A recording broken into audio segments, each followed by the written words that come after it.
جو ہے ان کے جو فلسفے ہیں، ہاں اقبال رحمۃ اللہ نے جو فلسفے دیے، جی جی فلسفہ خودی ہے جی اور فلسفہ عشق ہے، تو یہ سارے جی کیا ہاں رومی رحمۃ اللہ علیہ کے ہاں، یہاں تو سے؟ مولانا روم کے یہاں ان کو جو ہے بہت چیزیں نظر آئیں، جی کیونکہ ان کی مثنوی جو ہے اس کو کہتے ہیں ہست قرآن در زبان پہلوی، یعنی اچھا پہلوی زبان میں، فارسی زبان میں وہ قرآن ہے، جی اور اس کا جو منبع ہے وہ بھی قرآن مانتے ہیں، یعنی جی قرآن سے لی گئی چیزیں ہیں جو مثنوی مولانا روم میں ہیں۔ اور علامہ اقبال نے بھی بہت ساری چیزیں جو ہے وہ قرآن سے ہی لی ہیں، بلکہ دعویٰ کیا ہے کہ میں نے قرآن کے سوا اور کچھ نہیں کہا ہے۔ جی تو اس لیے جب چیزیں دیکھی انہوں نے تمام اور دنیا پر نظر ڈالی، تو ایک تو فنی طور پر جی دو چیزیں آپ دیکھیں گے کہ علامہ اقبال کے یہاں دو چیزیں مولانا روم کے یہاں سے آئی ہیں۔ جی ایک تو وہ کہ جو فنی اعتبار سے، جی یعنی وہ چیزوں کو، مسائل کو، ایسی چیزوں کو، ایسے حالات کو، ایسے مسئلوں کو وہ حکایات میں بیان کرتے ہیں مولانا روم۔ جی ان کی مثنوی میں حکایات ہیں، چھوٹی چھوٹی کہانیاں سی بنائی گئی ہیں، جی اور ان سے بات کو سمجھانے کی کوشش کی گئی ہے اور سمجھا دیا گیا ہے، واضح کر دیا۔ جی وہی صورت آپ کو علامہ اقبال کے ہاں ملے گی جی کہ پرندے کی فریاد ہے اور ماں کا خواب ہے، جی یہ دیکھیے۔ اور اس قسم کی بہت ساری جو نظمیں ہیں ان میں آپ کو مکالمات ملیں گے، جبریل و ابلیس، جی جبریل کہتا ہے پھر ابلیس جواب دیتا ہے، جی چھوٹی چھوٹی کہانیاں سی بنائی گئی ہیں۔ چاند اور تارے نام کی نظم ہے، چاند کہتا ہے ستاروں سے، ستارے چاند سے کہتے ہیں، پھر ان کا جواب ملتا ہے۔ کنورسیشن کا اس جو طریقے سے، اسٹائل ہے، یعنی یہ چیز کتنی رومی کے یہاں سے مولانا روم کے یہاں سے یہ اچھا، چیز آئی ہے، علامہ یہ اقبال تو کے یہاں فنی اعتبار سے ہوا، فنی اعتبار سے، اگر فکری اور اعتبار سے، فکری اعتبار سے جو فنی معنوی اعتبار سے آپ دیکھیں جی تو اقبال کا جو فلسفہ ہے اس میں فلسفہ خودی، جی یہ لفظ خودی مولانا روم کی مثنوی میں موجود ہے۔ اچھا، ہاں، یہ ورڈ وہیں وہاں آیا سے شاید علامہ اقبال نے لیا ہو، ممکن ہے۔ جی تو اور معنی اس کے کیا ہیں؟ پھر دوسری چیز یہ ہے کہ یہ فلسفہ عمل اقبال کا، جد و جہد، جی اور وہ کہتے ہیں کہ زندگی ہستم اگر می رمم گر نہ رمم نے استم، میں اگر چلتا ہوں تو زندہ ہوں اور نہیں چلتا تو میں مردہ ہوں۔ جی تو ان کے ہاں جو فلسفہ آیا ہے یہ حرکت اور عمل کا، جی اور عشق کا فلسفہ، خودی کا فلسفہ، تو یہ چیزیں جو ہیں شاید مولانا روم کے یہاں سے آئی ہیں، مولانا علامہ اقبال کے یہاں۔ اور اس کو کیونکہ ایک دفعہ بحث ہو گئی تھی خواجہ حسن نظامی سے، جی اور خواجہ حسن نظامی نے کہا کہ بھئی تم نے کیسی شاعری، وہ تو وحدت الوجود کو مانتے تھے، جی علامہ اقبال وحدت الشہود کو مانتے تھے، جی یعنی فلسفے کا یہ جو تصوف ہے یہ بھی ایک طرح کا فلسفہ ہے، اقبال نے خود ہی لکھا ہے کہ تصوف کوئی مذہب نہیں ہے، یہ فلسفہ ہے۔ تو ایک تو یہ فلسفہ کہ وحدت الوجود، سب چیز خدا ہے، جی اور ایک دوسرا فلسفہ جو ان کے یہاں سے کہتے کہ وہ ہما ازوست، یعنی ساری چیزیں اس کی ہیں، اس کی بنائی ہوئی۔ ایک تو یہ ہے کہ وہ وحدت الشہود ہے۔ تو اقبال کے حسن نظامی سے بحث ہو گئی، انہوں نے کہا کہ بھئی یہ آپ دیکھیے، پڑھیے، اور مثنوی مولانا روم کو پڑھیے آپ، اور مولانا اشرف علی تھانوی کو دیکھیے وہ کس طرح سے اس کی جو ہے تشریح کرتے ہیں۔ جی تو یہ عجیب چیز تھی، یعنی کہ عملی طور پر انہوں نے کہا کہ قرآن جو ہے وہ بھی عمل کی کتاب ہے، جی خیال کی کتاب نہیں ہے۔ تو یہ جو تخیلات آئے ہیں، تصورات آئے ہیں یہ مولانا روم اقبال کے یہاں، وہ شاید مولانا روم سے آئے ہیں، اس لیے کہ یہ بہت بڑا اثر ہے دونوں چیزوں پر، فن پر بھی اور فکر پر بھی۔ جی سر، ایک دوسرا سوال اس طرح سے ہوتا ہے کہ کئی بار پوچھا بھی گیا ہے کہ اقبال رحمۃ اللہ علیہ کو فکر و عمل کا شاعر کہا جاتا ہے، تو اور بھی شعراء کرام ہیں، تو کیا اقبال رحمۃ اللہ علیہ کو ہی ہم کیوں فکر عمل کا شاعر کہیں؟ ایسا کیا خاص ہے اقبال رحمۃ اللہ علیہ کے یہاں کہ ان کو جو ہے فکر و عمل کا شاعر کہتے ہیں؟ جی، کیونکہ انہوں نے، علامہ اقبال نے، دیکھیے انہوں نے جا کر جو یورپ میں جو فلسفہ اپنا تھیسس لکھا اور اسٹڈی کی، جی وہاں جا کر جو ہندوستان کی کتابیں تھیں وہ دیکھیں، جی یہ جو کتابیں اپنے آبا کی جو دیکھا ان کو یورپ میں تو دل ہوتا ہے سی پارا، یہ جو وہ بہت مشہور شعر ہے، جی تو اس کو پڑھیے۔ تو وہاں جا کر کے انہوں نے دیکھا کہ بھئی مسلمانوں کے زوال کا اسباب کیا ہے، ایک قوم جو تھی جس نے 1000 سال تک ساری دنیا پر حکومت کی، جی اور بڑی شان و شوکت کے ساتھ حکومت کی، ایک دم سے وہ کیوں مغلوب ہو گئی؟ جی تو انہوں نے یہ نتیجہ نکالا کہ بھائی یہ جو تصوف ہے، جی تصوف اسلامی نہیں بلکہ یہ ایک تصوف اس قسم کا ہے جو انسان کو کون گوشہ نشین بنا دیتا ہے، بے عمل بنا دیتا ہے. جی اس کی وجہ سے یہ ہوا، اور سارا مسلمان جو ہے بے عمل ہو کے رہ گیا. جی عمل سے غافل ہوا مسلمان، بنا کے تقدیر کا بہانہ. جی تو انہوں نے کہا تقدیر ہے اپنی جگہ چیز، جی لیکن اس سے زیادہ یہ اللہ تعالیٰ نے آپ کو پیدا کیا ہے کہ آپ کریں گے تو کامیاب ہوں گے. پختہ تر ہے گردش پہ ہم سے جامع زندگی، ہے یہی ہے بے خبر راز دوام زندگی. اور راز حیات پوچھ لے خضر خجستہ گام سے، زندہ ہر ایک چیز ہے کوشش ناتمام سے. ایک شعر میں فارسی کا بھی سنا دوں آپ اگر کہیں تو. موجیم کے آسودگی ماں عدم ماست، ماں زندہ ازانیم کہ آرام نہ گیریم. کہہ رہے کہ ہم ایک ایسی موج ہیں کہ آسودگی ماں یعنی ہمارا آرام کر لینا جو ہے ختم ہو جانے کے مترادف ہے. اگر ہم نے آرام کر لیا تو ہم گئے کام سے. تقدیر کے حوالے سے اقبال رحمۃ اللہ علیہ نے ایک وہ شعر بھی ہے فارسی میں ہی ہے کہ غرض یک تقدیر خوں گرد و جیگر، خواہ از حق تقدیر دیگر. ایسا ان کا ہی شعر ہے سر. جی جی، خیالات وہی ہیں جو آپ کہہ رہے ہیں، اور وہی یہ کہنا چاہتے ہیں کہ بھئی ہم اگر چل رہے ہیں تو زندہ ہیں، اور نہیں چل رہے تو ہم جو ہے موجیم کے آسودگی ماں عدم ماں زندہ ازانیم کا آرام نہ گیریں. ہم تو زندہ ہی اس لیے ہیں کہ آرام نہیں کرتے ہیں. آرام نہیں کرتے.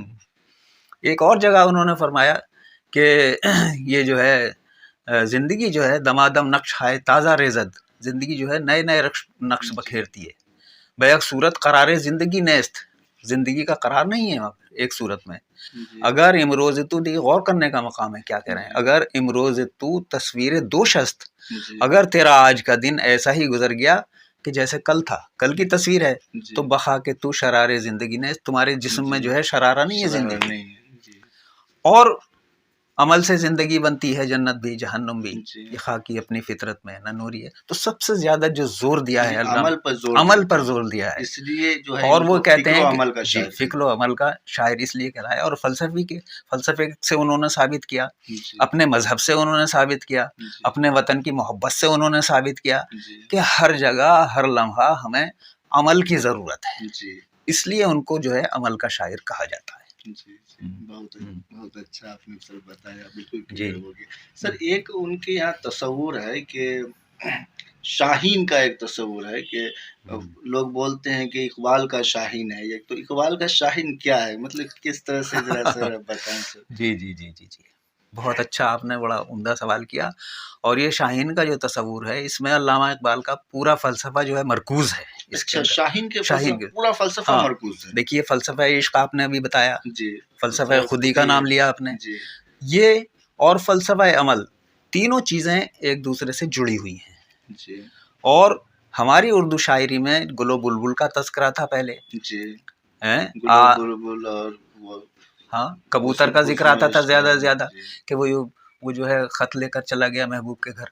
یا بلبل کا تذکرہ ہے، اندلیب مل کے کریں آہو زاریاں، تو ہائے گل پکار میں چلاؤں ہائے دل. اس قسم کی شاعری تھی ہماری پہلے. علامہ اقبال نے اس کو سب کو جو ہے ایک طرف رکھ دیا اور ایک نیا پرندہ انہوں نے تلاش کیا، اس کا نام ہے شاہین. تو شاہین کے جو تصور ہے علامہ اقبال کے یہاں وہ بڑا عجیب و غریب ہے. عقابی روح جب بیدار ہوتی ہے جوانوں میں، نظر آتی ہے اس کو اپنی منزل آسمانوں میں. نہیں تیرا نشیمن قصر سلطانی کے گنبد پر، تو شاہی ہے بسیرا کر پہاڑوں کی چٹانوں میں. تو شاہی ہے پرواز ہے کام تیرا، تیرے سامنے آسماں اور بھی. تو وہ جو ہے پرواز کو بھی نہیں کہتے. اس کی وجہ کیا ہے؟ اس کی وجہ یہ ہے کہ یہ سوال اس زمانے میں بھی، علامہ اقبال کے زمانے میں بھی پیدا ہوا اور لوگوں نے پوچھا. ایک فلسفے کے پروفیسر تھے علی گڑھ میں، ظفر احمد صدیقی ان کا نام تھا.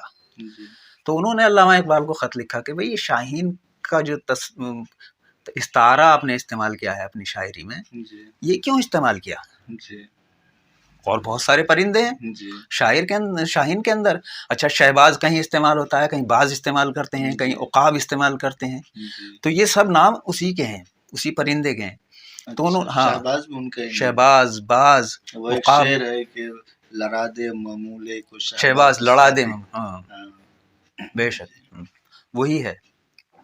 اٹھا ساقیہ پرزا اس راز سے, لڑا دے ممولے کو شہباز سے. ممولا بہت چھوٹا سا اور نازک پرندہ ہوتا ہے, اور یہ تو ہاں یہ تو, اور شاہین جو ہے وہ تو بہت طاقتور اور جھپٹنے والا پرندہ ہے.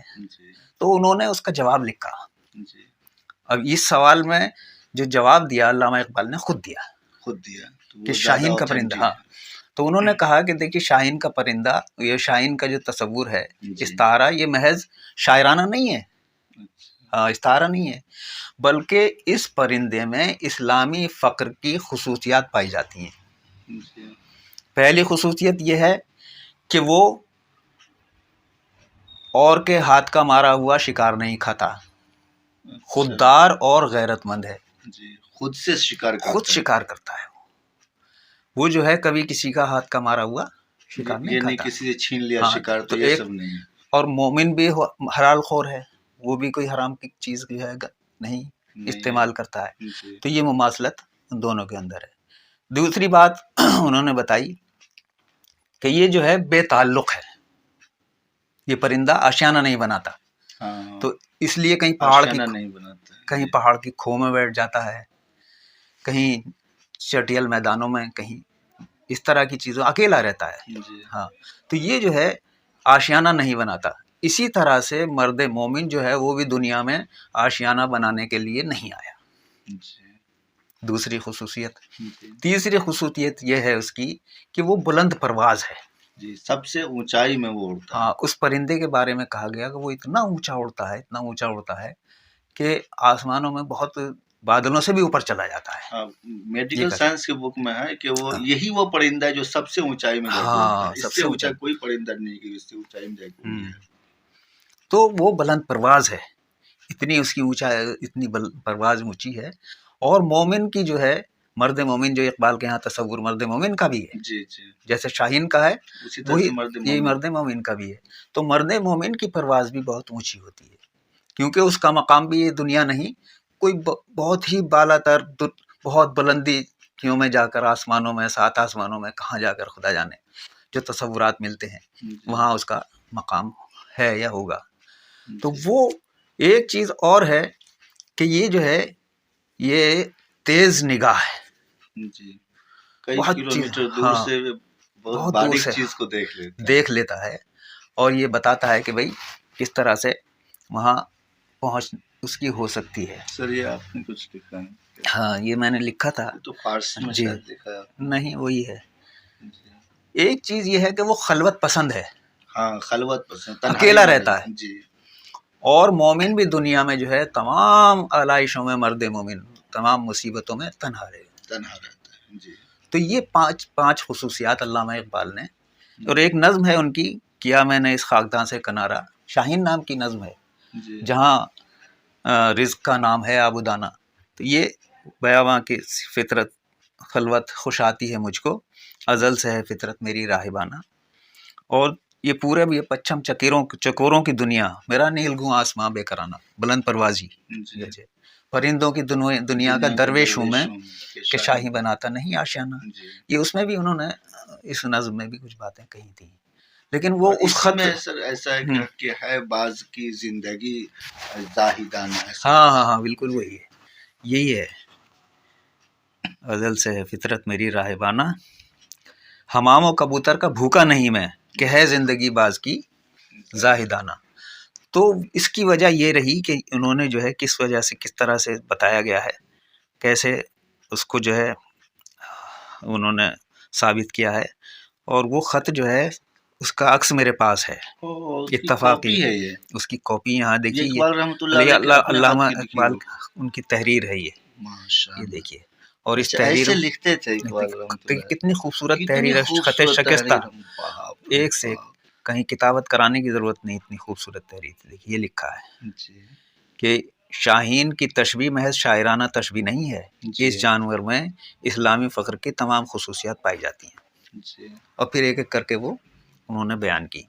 تو ہمیں جو بات علامہ اقبال نے بتائی وہ اتفاق سے، وہ دیکھیے ان پروفیسر نے خط لکھ دیا تو انہوں نے یہ واضح بھی کر دیا، ورنہ اگر وہ خط نہ لکھتے تو اقبال اس کی وضاحت نہ کرتے اور ہمیں شاید یہ چیز نہ مل پاتی۔ کس طرح سے سمجھتے کہ کیا ہے شاہین، کیا ہے شاہین، یہ سمجھ میں نہیں آتا لوگوں کی۔ اب بالکل واضح ہو گیا۔ ایک خوبی اور جو اب میں نے دیکھی کچھ سال پہلے، ایک شاید سال 2 سال پہلے ہندوستان ٹائمز میں ایک خبر چھپی کہ سائبیریا سے ایک پرندہ چلا اور وہ شاہین ہی تھا، 2 پرندے چلے تھے، اور 700 کلومیٹر جو ہے انہوں نے کا راستہ طے کیا۔ وہ کہیں مطلب تھکا نہیں، برازیل کے یا افریقہ کے جنگلوں میں کہاں جا کے وہ 700 کلومیٹر 5 دن میں اڑا، اور رات دن اڑتا ہی رہا، نہ کھانا نہ پینا، اور صرف پرواز کرتا چلا گیا۔ وہ یہی پرندہ تھا۔ تو یہ بنانا چاہتے ہیں اقبال جو شاہین، جو نوجوانوں کو درس دیتے ہیں، تو شاہین ہے پرواز ہے کام تیرا، تیرے سامنے آسماں اور بھی ہیں، اگر کھو گیا ایک نشیمن تو کیا غم، مقامات یا ہو فغاں اور بھی ہیں۔ وہ اسی لیے کہتے ہیں۔ تو لوگ کہتے ہیں کہ بھائی وہ کہیں آپ نے سنا ہوگا، کہتے ہیں ارے بھائی وہ تو اقبال کے شاہین ہے، اقبال کا شاہین۔ تو وہ انسانوں کو، نوجوانوں کو اقبال کا شاہین کیوں کہہ دیتے ہیں؟ کہ ان کے اندر شاہینی روح پھونکنا چاہتے ہیں نوجوانوں میں۔ سر ایک آخری سوال کرنا چاہتا ہوں، بہت سارے شعراء کرام ہوئے لیکن اقبال کو ہی جو ہے شاعر مشرق کہتے ہیں، تو اس کی کیا خاص وجہ ہے؟ اس کی وجہ یہ ہے کہ ہمارے ہاں جتنے بھی بڑے بڑے شاعر گزر گئے تمام کے تمام، اور ایک بات عجیب ابھی جو خضر راہ پہ جو گفتگو ہوئی تھی، اس میں ایک اختر حسین کاظمی پروفیسر فارسی کے ہیں، اور انہوں نے ایک عجیب و غریب بات کہی، ہم نے بھی پہلی بار سنی ان کی زبان سے، اور انہوں نے یہ کہا کہ بھئی علامہ اقبال جو ہے سب سے بڑا شاعر ہے، اور میں اس بات کا دعویٰ کر سکتا ہوں کہ مسعود سعد سلمان، یعنی جہاں سے اردو شروع ہوئی سے لے کر آج تک کے تمام شاعروں میں، بیچ میں غالب بھی ہیں، امیر خسرو بھی ہیں، اور بے دل بھی ہیں، 2 بھی ہیں، لیکن ان سب کے یہاں جو فلسفہ ہے وہ صرف ملتا ضرور ہے، لیکن اقبال کا امتیاز یہ ہے کہ انہوں نے فلسفے کو پڑھا تھا، ہر چیز کی اسٹڈی کی تھی باقاعدہ۔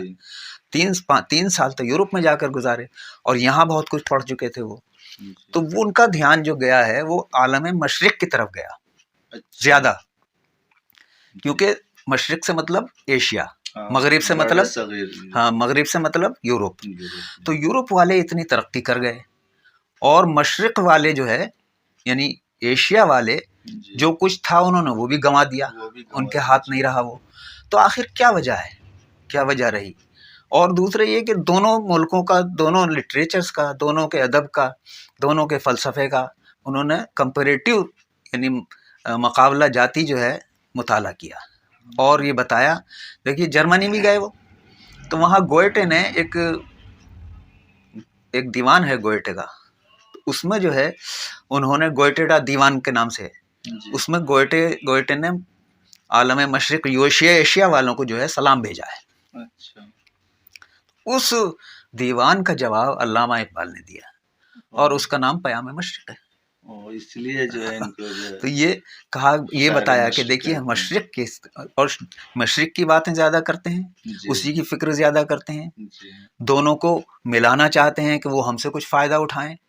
وہ تو ظاہر ہے کہ باتیں کرتے ہیں نا کہ، اور جو وہ ایک نظم جس کا ذکر آیا تھا مولانا روم کی، اور ان کی جو گفتگو ہے، تو چشم بینا سے ہے جاری جوئے خون، اور علم حاضر سے ہے دیں زارو زبوں۔ تو اس کا جواب، یہ اس نظم کی خاصیت یہ ہے کہ ایک سوال ہے اردو میں، وہ خود علامہ اقبال ہے، مرید ہندی، اور پیر رومی اس کا جواب دیتے ہیں فارسی میں، وہ مثنوی سے لائے ہیں ڈھونڈ کر کے۔ علم را برتن زنی یار بود، اور علم را بر دل زنی مارے، علم را بر دل زنی مارے یار بود، علم را بر تن زنی مارے بود، تن کی خاطر شکم کی خاطر استعمال کرو گے، علم کو حاصل کرو گے، تو وہ جو تمہارے حق میں سانپ بن جائے گا۔ اچھا، اور علم کو دل کی خاطر، روح کی خاطر استعمال کرو گے جی تو وہ تمہارے لیے یار بن جائے گا، دوست بن جائے گا۔ اس قسم کے بہت سارے سوالات۔ تو مشرق کو جو ہے وہ آہ مکتب کا جوان گرم خون اور ساحر افرنگ کا صید زبوں، یعنی یورپی تعلیم حاصل کرنے کے بعد جو مکتب کا طالب علم ہے، جی، ہمارے مدرسوں کا طالب علم ہے، وہ ان کا شکار بن جاتا ہے یورپ والوں کا۔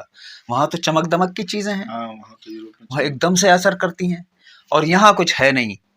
تو انہوں نے کہا کہ ایسا کیوں ہے؟ تو اس کا جواب مولانا روم کے ہاں سے ہے، مرغے پر نہ رستا چوں پر نہ شود، جس کے پر نہیں نکلے پوری طرح سے جی، اور وہ پرندہ اڑے گا تو ٹھیک تام سے آئے اڑ نہیں پائے، ہر گر گرب سکتا آئے ہے۔ درنا شود، وہ ایک خونخوار بلی کا شکار ہو جاتا ہے۔ ہاں یہ تو اس لیے ہمارا علم جو ہے وہ ابھی پختہ ہے اتنا پختہ ہونا چاہیے جی، تاکہ ہم کسی کا شکار نہ ہوں۔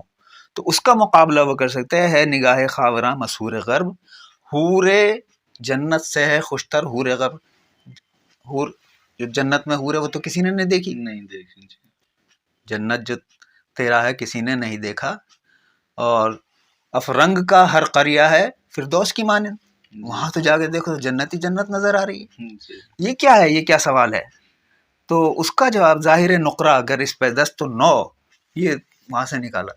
مولانا روم نے جواب دیا کہ یہ جو چاندی ہوتی ہے چمکدار ہوتی ہے جی، اور سفید ہوتی ہے، لیکن اس سے کپڑے اور ہاتھ جو ہے کالے ہو جاتے ہیں۔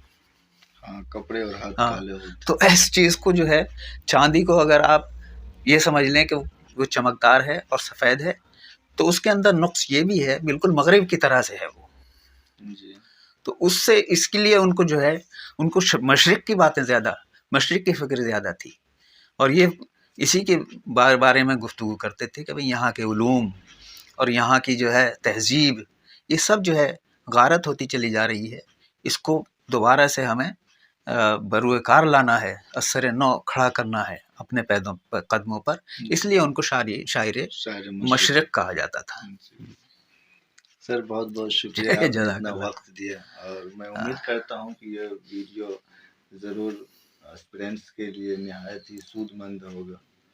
اور آپ کی خاص بات یہ ہے سر کہ جو سادگی اور جو خاکساری آپ کے اندر ہے، وہ بھی میں دیکھتا ہوں شاید کہ آپ اقبال رحمۃ اللہ علیہ کو اتنا اچھے سے آپ نے مطالعہ کیا ہے۔ اور مجھے اچھی طرح یاد ہے سر کہ ایک شعبہ اردو اور دہلی یونیورسٹی میں آپ کو ایک درویش کی حیثیت سے کہ اتنا زیادہ کوئی شریف وہاں پہ اور اتنے زیادہ خاکسار کوئی نہیں ہے ٹیچر، اور کوئی نہیں ہوئے۔ تو یہ چیز جو مجھے لگ رہا ہے کہ اقبال رحمۃ اللہ علیہ کو اچھے سے اسٹڈی کرنے سے وہ چیز آپ کی ذات میں آئی ہے سر۔ بے شک بے شک، اس میں دو رائے نہیں ہے۔ عز اور انکساری اور خاکساری یہ ہماری تہذیب کا حصہ ہے اور ہماری پہچان ہے، کیونکہ اقبال کے شاعری میں بھی، اقبال کے کلام کو پڑھنے پر علامہ اقبال سے محبت رکھنے والوں کو، خود دیکھیے، خود علامہ اقبال کا یہ حال تھا۔ اب آپ نے ایسی گفتگو دوسری طرف موڑ دی ہے، لیکن اب مجھے ایک چیز یاد آ گئی، میں بیان کر ہی دوں۔ میں بالکل سننا چاہتا ہوں سر، کیونکہ اقبال رحمۃ اللہ علیہ کے بارے میں جو آپ جانیں گے کوئی نہیں جانے گا۔ تو آپ یہ دیکھیے کہ کتنے بڑے انسان تھے وہ، جی کہ بادشاہ ان کو انوائٹ کرتے تھے۔ جی، مسولینی نے جب وہ اٹلی میں تھے تو مسولینی نے خط لکھا علامہ اقبال کو 1933 میں، اور کہا کہ میں آپ سے ملنے کا خواہش مند ہوں، اور وہ ملنے گئے۔ جی، تب وہ نظم اور وہ ملاقات رہی تھی مسولینی سے، وہ بادشاہ تھا اٹلی کا، ہاں اٹلی کا بادشاہ تھا، تو وہ کر رہا ہے، اور افغانستان کا بادشاہ علامہ اقبال سے ملنے آیا۔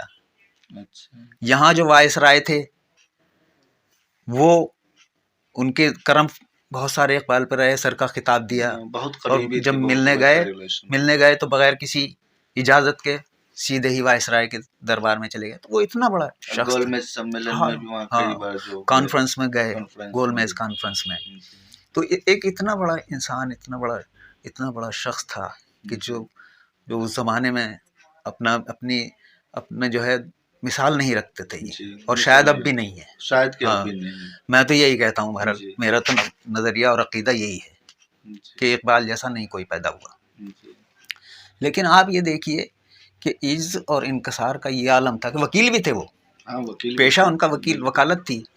تو لدھیانے کے 2 نوابوں میں کچھ جھگڑا تھا، جی وہاں علامہ اقبال کو ایک نواب صاحب نے ہائر کیا جی کہ بھئی آپ ہمارا مقدمہ آپ لڑیں گے۔ جی تو علامہ اقبال وہاں گئے۔ وہ شخص دیکھیے، یہ 2-3 باتیں میں نے ضمنی طور پر بیان کر دی تھی کہ ان کی شخصیت کیسی تھی۔ جی بادشاہ جو ہے جھکتے تھے ان کے، ان کو جو ہے جو کہ جس کے سامنے جھکتی ہے فغفوری، یہ استعمال کے ایک شعر میں استعمال کیا ہے۔ تو بادشاہ جس کے سامنے جھکتی ہے وہ درویشی وہ تیرے پاس ہونی چاہیے، علامہ اقبال کے پاس تھی۔ جی تو وہاں نواب صاحب نے بڑا انتظام کیا علامہ اقبال کے رہنے کا۔ جی وہ اپنے ملازم کو جن کا نام علی بخش تھا ان کو ساتھ لے گئے تھے، جی کیونکہ کئی دن وہاں رہنا تھا، کیس کی اسٹڈی کرنی تھی، ہاں ظاہر ہے۔ سارے ڈاکومنٹس دیکھنے ہوں گے، جو سندیں تھیں، کیا کیا کاغذات تھے، وہ سب پورا ان کو مقدمہ لڑنا تھا وہاں جا کر کے۔ جی تو انہوں نے بہت بڑا انتظام کیا علامہ اقبال کے رہنے کا، جی اچھے سے انتظام کیا، اچھا سا بنگلہ، اور خدا جانے کیا کیا انتظام کیا ہوگا۔ جی تو علامہ اقبال نے جو قدم رکھا وہاں، اور دیکھ کے کہنے لگے کہ میں تو یہاں نہیں رہوں گا، رونے لگے، اچھا میں یہاں نہیں رہوں نہ گا۔ آنسو جاری ہو گئے آنکھوں سے، اچھا اور یہ کہا کہ جس نبی محترم نبی کرم صلی اللہ علیہ وسلم کے طفیل میں ہمیں یہ مرتبے نصیب ہو رہے ہیں، جی جن کے طفیل میں ہمیں یہ مرتبے نصیب ہو رہے ہیں، ان کی تو ساری زندگی زمین پہ چٹائی بچھا کر سونے پہ گزر گئی۔ جی تو ہمارے بڑی لیے ہاں محبت تھی۔ یہ رسول اللہ صلی اللہ علیہ وسلم کو عشق رسول الگ ایک موضوع ہے جس پہ گفتگو کی جائے۔ تو وہ کہا کہ ہم ان کے طفیل میں ہمیں اتنے بڑا شخص زمین پہ سو رہا، میں یہاں سوؤں اس میں کرنے۔ اس سے کہا علی بخش سے کہ علی بخش دوتائی لاؤ، چارپائی لاؤ، اور ایک غسل خانہ تھا وہاں دور، کہا کہ یہاں ڈال دو میری چارپائی، جب تک رہوں گا میں یہیں اسی میں، اور اسی غسل خانے میں وہاں مہمان رہے جب تک آئے ہونے۔ تو یہ عجز تھا، خاکساری کا یہ عالم، یہ عجز اور یہ انکسار تھا ان کے اندر، جو ہمیں بھی ان کی زندگی سے ملا ہے، اور ہر ایک کو ہونا چاہیے، کیونکہ یہ چند روزہ زندگی ہے، اس پہ کیا اترانا بھائی، یہ بتاؤ، پتا ہے کسی کو کس وقت جو ہے یہ سانس ختم ہو جائے گا، اور کیا رہ جائے گا، اکڑ پھون سب جو ہے ختم ہو جائے گی، نہیں باقی رہتی۔ تو بھائی بہت بہت شکریہ ڈاکٹر آیت اللہ اشرف صاحب، میں شکر گزار ہوں، آپ تشریف لائے زحمت کی اس سردی کے موسم میں، ان بچوں کی خاطر کہ جو آپ سے استفادہ کرتے ہیں، اللہ تعالیٰ ان کو بھی کامیابی عطا فرمائے، اور پڑھنے جتنا شوق علامہ اقبال نے پڑھنے کا، تعلیم کا دلایا ہے، وہ ان سب بچوں کے بدن میں، ان کی روح میں چلا جائے، اور وہ بھی اسی طرح سے پڑھنے لکھنے والے اور علم اور فضل والے بن جائیں جیسے کہ علامہ اقبال تھے۔ تو آپ یہ کام کر رہے ہیں، اللہ تعالیٰ آپ کو بھی اس کا صلہ دے، اور تمام قوم کو آپ سے فائدہ اٹھانے کی توفیق عطا فرمائے۔ میں شکر گزار ہوں آپ کا۔